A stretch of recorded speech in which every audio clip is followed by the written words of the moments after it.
memulai pembelajaran kita hari ini, kita berdoa terlebih dahulu agar pembelajaran kita hari ini dapat berjalan dengan lancar dan ilmu yang diberikan dapat bermanfaat. Amin. Berdoa sesuai agama dan kepercayaan masing-masing dimulai.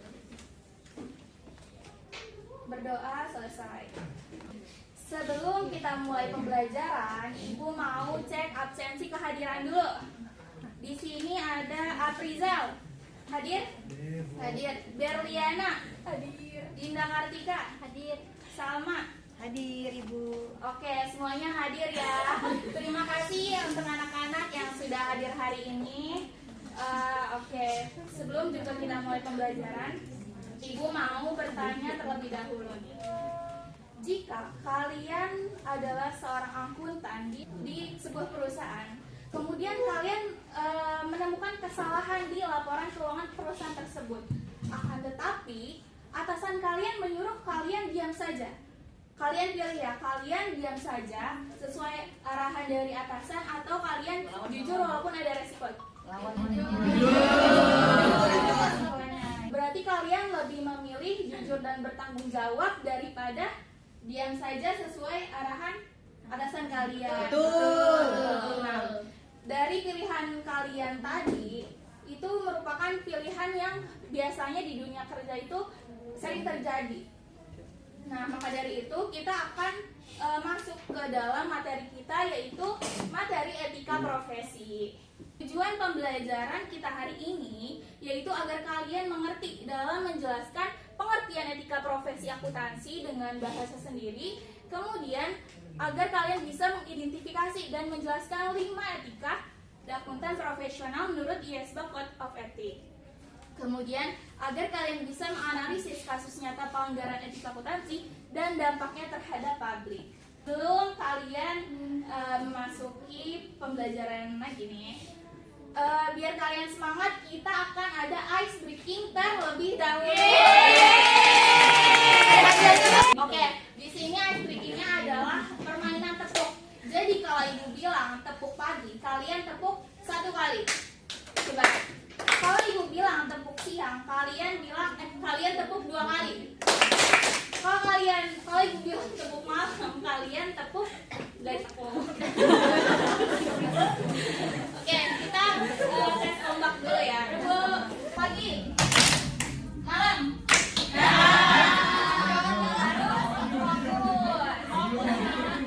Oke, sekarang kita pakai kecepatan yang lebih cepat. Tepuk malam. Nah, tepuk siang. Tepuk pagi. Tepuk siang. Tepuk malam. Nah,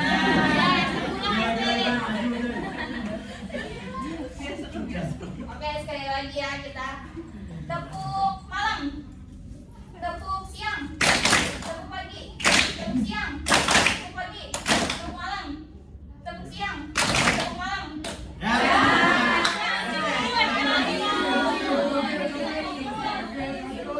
Sekali lagi ya kita. Tepuk malam. Tepuk siang. Tepuk pagi. Tepuk siang. Tepuk pagi. Tepuk malam. Tepuk siang. Tepuk malam.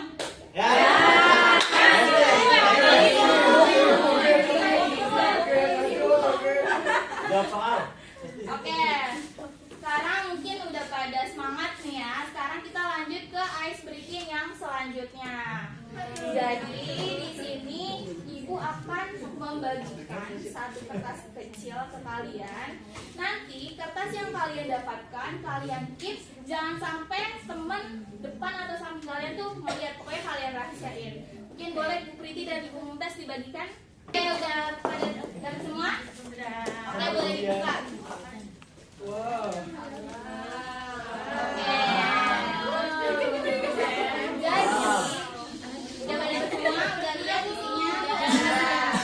Jadi isi dari kertas yang tadi Ibu bagikan itu ada nama-nama hewan. Oke.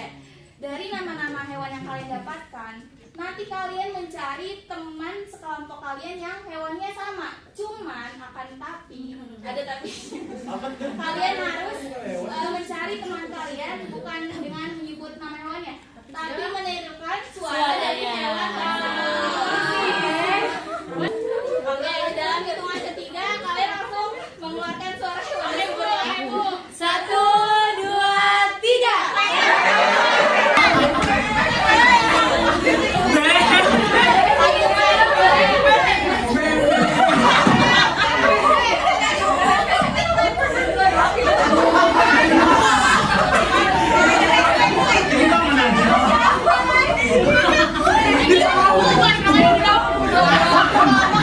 Udah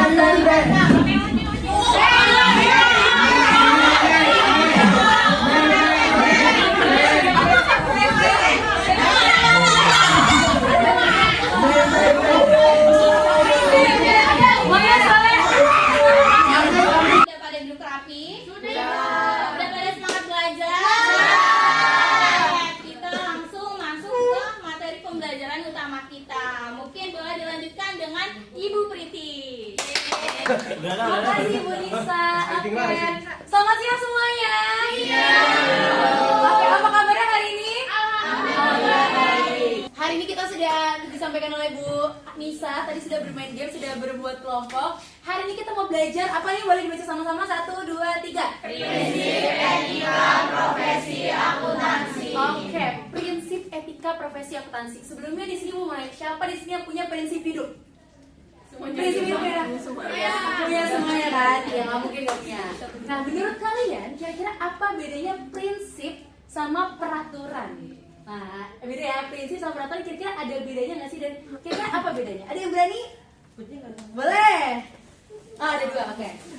Kalau prinsip itu konsep dasar jadi ajaran harus diwajibkan. Oke, tepuk tangan untuk kita. Oke, selanjutnya ada, boleh Kak dikasih dulu hadiahnya?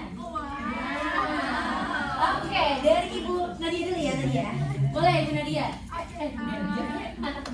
Sebelumnya ini menurut saya prinsip Boleh sama-sama kita itu dengar? biasanya landasan atau sesuatu yang diyakini dari dalam diri kayak gitu. Biasanya prinsip itu ada dari diri masing-masing orang gitu. Oke. Namun kalau peraturan itu adanya memang sebuah ketentuan atau aturan lah gitu. Peraturan itu tuh yang harus diikutin sama semua orang. Jadi bukan dari diri sendiri kayak gitu sih. Kita kasih tepuk tangan untuk Nadia. Boleh kasih kawan. Ada lagi? Boleh. Apa? Kalau prinsip itu tuh kan datang dari diri sendiri, dari internal. Jadi dorongannya itu dari internal. Jadi batasannya itu cuman kita doang yang tahu dan mungkin kita doang yang bisa menaati. Sedangkan kalau peraturan itu kan dari eksternal dan orang-orang itu udah pasti secara umum menaati peraturan yang sama. Oke, kita kasih tepuk tangan lagi. Oke, mungkin boleh di next nih. Ternyata prinsip dan aturan itu beda ya. Nah, kira-kira hari ini kita belajar prinsip etika profesi akuntansi. Kira-kira prinsip etika profesi akuntansi itu apa sih? Prinsip etika profesi itu sebenarnya adalah aturan atau pedoman tentang bagaimana seorang harus bersikap dalam pekerjaannya supaya tetap benar, jujur, dan tidak merugikan orang lain. This is the point. Nah, hari ini kita mau belajar prinsip etika profesi akuntansi. Tapi karena teman-teman sudah dibagi kelompok, kita akan sama-sama menganalisis studi kasus. Boleh sambil dibagi Bu kertas kartonnya. Di dalam LKP di situ sudah ada satu kasus. Nah, di kasusnya teman-teman boleh menuangkannya di dalam karton. Jadi kartonnya itu nanti teman-teman boleh gambar sebuah pohon. Nah, di dalam pohonnya, di batangnya teman-teman bisa nulis kira-kira masalah yang terjadi dalam cerita itu apa sih? Itu satu. Kemudian setelah dari batang, kita lanjut ke akar. Kira-kira akar permasalahan atau yang menyebabkan masalah itu bisa terjadi itu kira-kira apa? Oke? Tadi masalah udah, terus akar, terus habis itu di pohonnya teman-teman boleh tuliskan dampak yang terjadi ketika masalah itu ada. Dan yang di luar pohonnya teman-teman boleh tulis kira-kira menurut kelompok kalian gimana sih cara kita menyikapinya. Oke? Bisa dipahami? Oke. Oh ya, di sini kita kasih spidol sama sticky note juga kalau misalkan mau menghias dan segala macamnya. Pulang boleh Bu? Apa? Pulang boleh. Boleh. Gambarnya ada warna. Terserah. Kreasi kalian. Iya, berarti yang pernah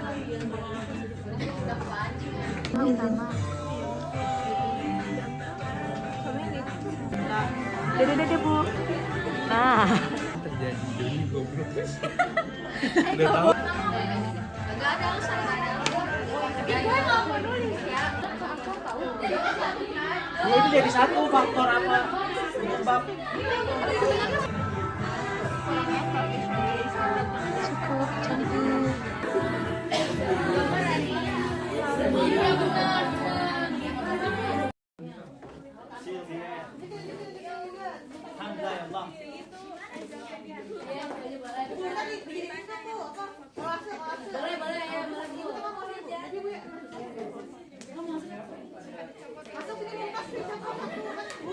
Mumtaz, bentar, nanti kita lihat.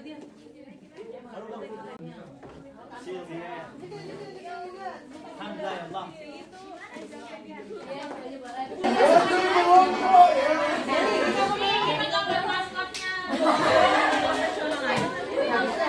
Boleh kalau sudah Cara hukum. angkat tangan semuanya, kita duduk kembali. Udah Bu. Oke. Boleh perhatikan ibu lagi. Siapa yang mau presentasi pertama bulan? Siapa?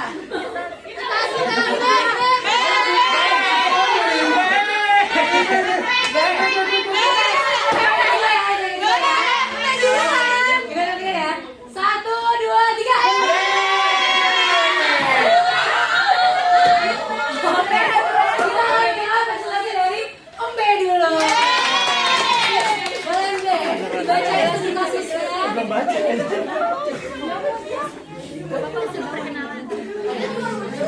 Bukanya yang harus menarik ya.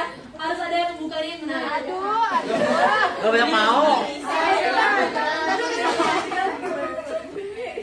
Di tempat aja nggak apa-apa. Oh, di tempat aja. Tapi main ke situ teman-teman. Oh, di tempat. Oke, teman-teman, mohon perhatiannya. Kami dari ya, Mbe mau izin presentasi di sini. Jadi kita dapat studi kasus. Ya, studi kasus di sini intinya itu adalah seorang pekerja akuntan dan nomornya itu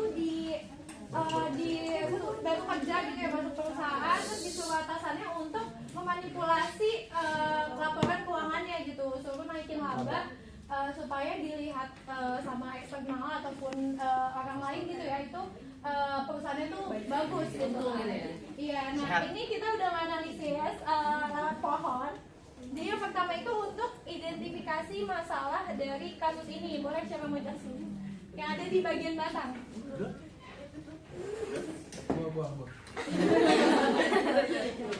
Ini yang batang. Saya 3 menit doang. Jadi masalah yang terjadi itu adalah Boleh sama-sama jelasin temennya yuk. mendapat tekanan dari atasan, yaitu memerintahkan untuk memanipulasi atau menaikkan angka laba perusahaan secara tidak jujur, padahal laba aslinya itu menurun. Dan Rina itu mendapat tekanan juga, merasa terjepit antara tekanan atasan dan prinsip etika akuntansi begitu. Oke, secara langsung yang dimana juga ada faktornya nih yang bisa menyebabkan hal tersebut. Ya, nah di hari ini ada tekanan dari atasan, jadi atasan itu meminta laporan itu dibuat lebih bagus supaya perusahaan itu lebih baik di depan investor ataupun pemilik perusahaannya, terus juga lingkungannya kurang kompetitif. Nah, persaingan kerja itu tinggi, jadi membuat karyawan itu merasa harus mencapai target apapun caranya. Nah, untuk poin selanjutnya itu ada kurang integritas pimpinan, jadi tidak memberikan contoh perilaku jujur dan etis sehingga bawahan ikut terdorong melakukan pelanggaran. Terus ada takut kehilangan pekerjaan. Nah, si Dina ini mungkin takut dimarahin, dipindahkan ataupun bahkan bisa dipecat jika menolak perintah atasannya. Terus juga lemahnya pengawasan. Jadi kurangnya audit dan kontrol internal membuat kecurangan lebih mudah dilakukan karena nggak ada pengawasan yang ketat.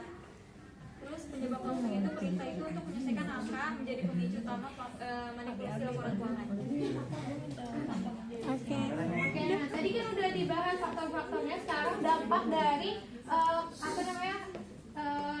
arahan tersebut. Oke, jadi dampak yang bisa terjadi itu laporan keuangan yang dihasilkan akan menyesatkan. Nah, apabila itu menyesatkan, maka investor bisa dirugikan. Nah, kalau hal tersebut terungkap, sama saja itu reputasi dari kantor tersebut akan rusak, sehingga kepercayaan publik bisa hilang. Selain itu, Rina juga bisa dihukum, bahkan semua orang yang di kantornya bisa terkena dampak pidana. Oke, nah dari sini kita menganalisis bahwa yang bisa kita ambil langkahnya sebagai si Rinanya ini adalah pertama kita menolak dulu nih perintah atasannya, tapi secara profesional gitu, dengan mention terkait etika profesi untuk pekerjaan itu sendiri gitu. Lalu kita juga menjelaskan secara tegas gitu kenapa kita menolak gitu. Pokoknya transparansi itu kan penting banget ya. Pokoknya kita jelasin juga ke atasannya, dikomunikasiin. Lalu memang apabila kita dipaksa banget, kita bisa sampai di tahap melaporkan atasannya seperti itu. Oke, cukup sekian dari kelompok B. Terima kasih. Wassalamualaikum warahmatullahi wabarakatuh. Miau miau miau.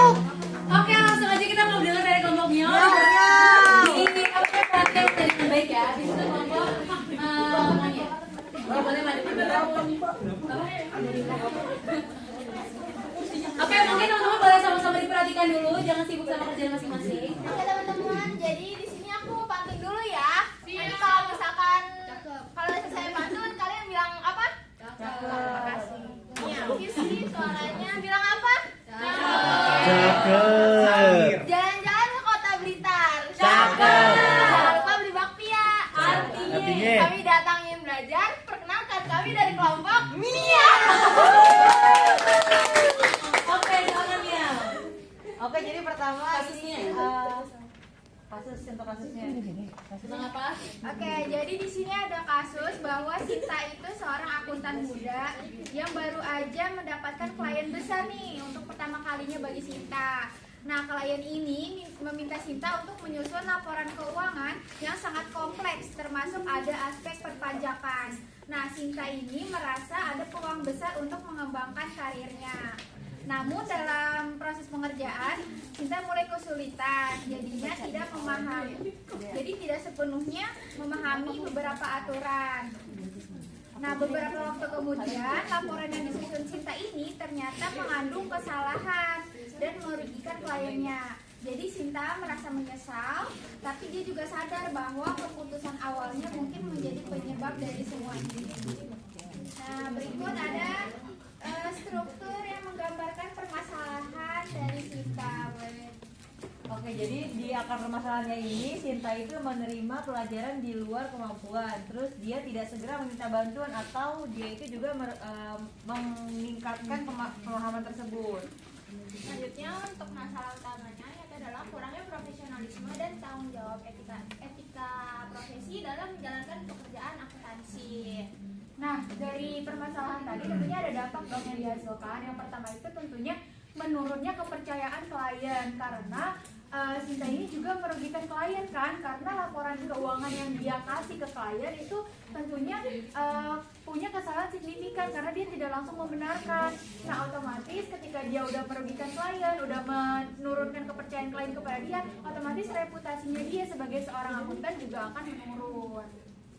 Oke, selanjutnya tuh ada solusi. Sebenarnya tuh Sinta harusnya tuh jujur mengakui kapasitas dia, minta bimbingan sama senior, mempelajari kembali aturan pasar akuntansi, terus menjaga profesionalisme, tanggung jawab dan etika kerja, memperbaiki laporan keuangan yang salah dan menjelaskan ke klien dengan baik jika terjadi kekeliruan. Itu aja semua diskusi dari kelompok kami. Terima kasih. Terima kasih kelompok Mia atas penjelasannya. Apakah masih ada waktu Ibu Mumtaz? Satu kelompok lagi boleh ya? Kira-kira mungkin dua lagi ya? Dua lagi tapi mohon dipersingkat ya teman-teman waktunya, oke? Mungkin dari kelompok monyet dulu. Buku kan? Apa itu pertama? Assalamualaikum warahmatullahi wabarakatuh. Waalaikumsalam warahmatullahi wabarakatuh. Pengalaman, nah karena berpengalaman ini dia jadi santai-santai dan menyepelekan pekerjaannya. Lanjut ke teman saya, kenapa masalah ini terjadi? Penyebabnya itu si Bima ini merasa sudah berpengalaman, terus terlambat juga menunda pekerjaannya, terus juga nggak merespon dan juga itu menganggap hal itu sepele gitu. Nah selain faktor, selain penyebab ada faktornya apa nih? Faktor itu ada si Bima ini tuh tidak memiliki prinsip. Nah, selanjutnya itu dia tuh terlalu percaya diri, nah kurang mengontrol diri dan manajemen waktunya. Selain itu juga dia tidak ada evaluasi atau feedback dari perusahaannya sejak awal gitu. Oke, selanjutnya ada dampaknya. Nah, itu lanjut dampaknya ini klien merasa tidak puas, juga klien memutuskan berhenti untuk berlanggan. Nah, untuk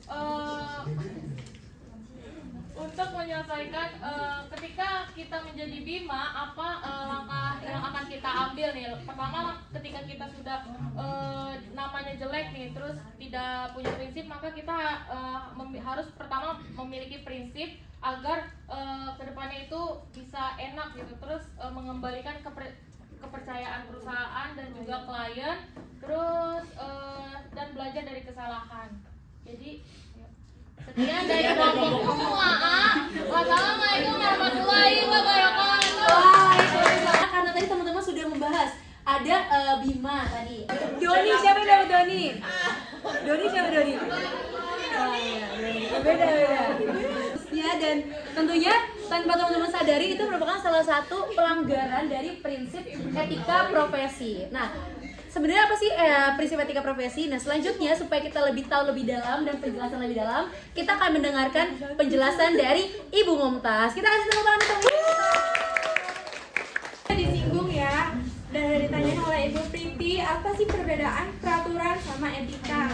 Nah, pada dasarnya hukum itu adalah sesuatu yang harusnya kita lakukan.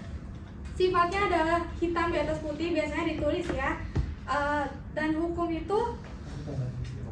itu sifatnya bare minimum dari apa yang kita lakukan. Sedangkan kalau misalnya etika itu adalah apa yang seharusnya kita lakukan. Seperti misalnya kita harus berterima kasih setelah kita meminta bantuan kepada orang dan sebagainya. Nah, kalau misalnya hukum, sanksinya udah jelas ya, tindak pidana ataupun denda biasanya. Tapi kalau etika, itu sanksinya adalah sanksi sosial, dan biasanya sanksi sosial terkadang itu memiliki dampak yang lebih besar ya daripada tindak pidana. Boleh di next, Ibu Priti. Nah, di sini kita akan membahas tentang etika profesi. Etika profesi dari ISBA. ISBA itu adalah International Ethics Standard Board for Accountant.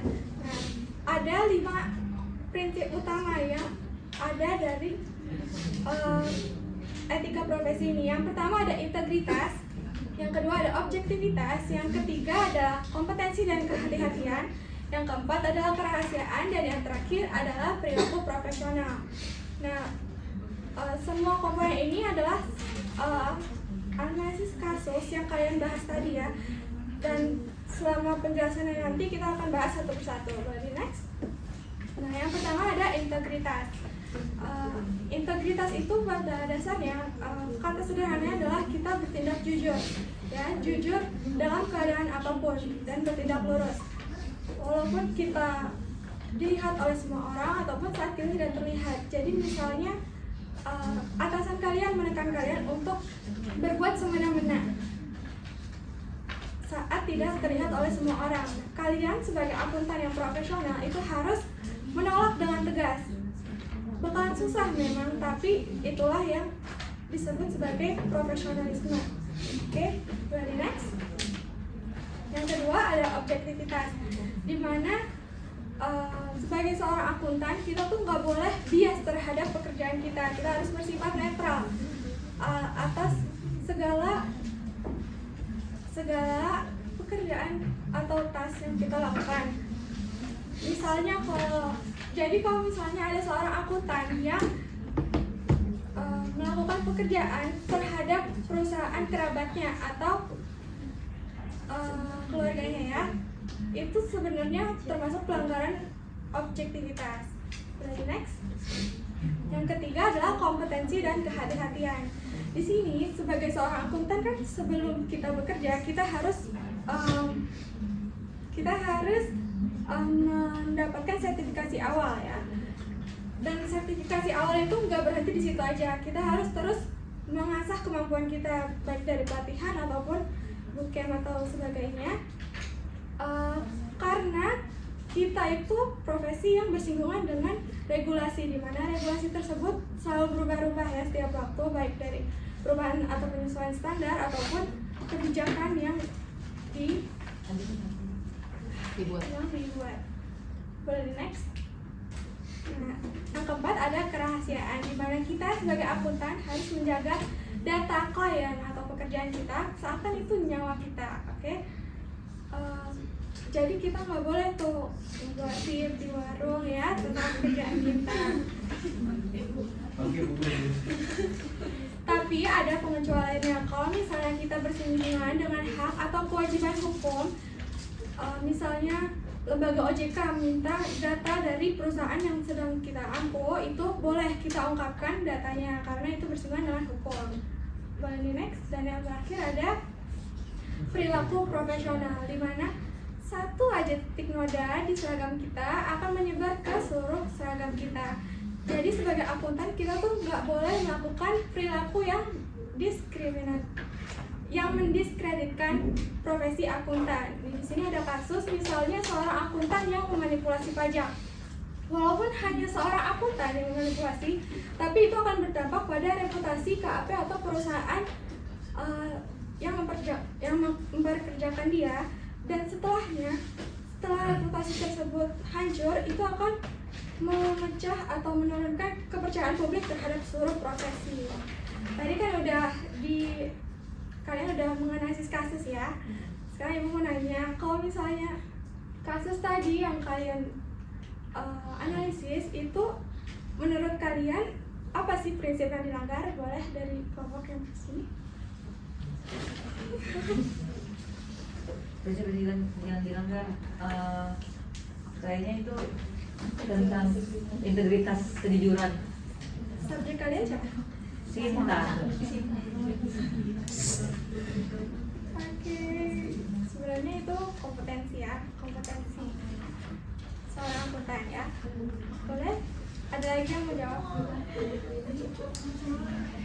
Mau jawab? Kalau dari kelompok kami, menurut kami ini Bu, perilaku profesional. Subjek kalian siapa? Bima. Iya, betul. Yeay. Ada lagi atau udah? Ayo. Boleh? Info. Yang dilanggar itu kerahasiaan. Oke, betul. Yeay. Dari mau jawab? Iya. Mau jawab ngomong apa? Ngomong Mbak. Mbak. Iva ngomong apa? Kayaknya sih tadi siapa ya? Rina. Itu perilaku profesional sih. Balik ya tadi, itu integritas ya. Tapi nggak apa, keren. Makasih utama. Oke, karena Terakhir nggak coba. Oh boleh. Cuma pick me itu. sekian pembelajaran kita hari ini. Adakah yang mau mengeluarkan kesimpulan kita? Kesimpulan pembelajaran kita? Ya, dari kelompok monyet. Boleh monyet. Iya. Oke, kesimpulannya dari materi ini adalah kita yang nantinya akan menjadi bekerja akuntan di suatu perusahaan, jangan pernah melanggar kode etika profesi. Materi ini mengajarkan kepada kita itu ada 5 prinsip kode etika profesi. Antara lain itu tadi integritas, yaitu kejujuran dalam bekerja. Yang kedua objektivitas, reputasi tersebut.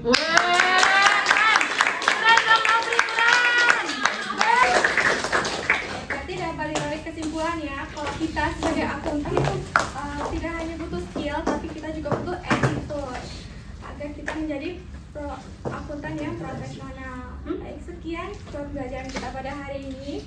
Karena kita dimulai dengan doa, kita juga akhiri dengan doa. Berdoa menurut percaya masing-masing gimana? Doa selesai. Oke, sampai ketemu di minggu depan. Terima kasih.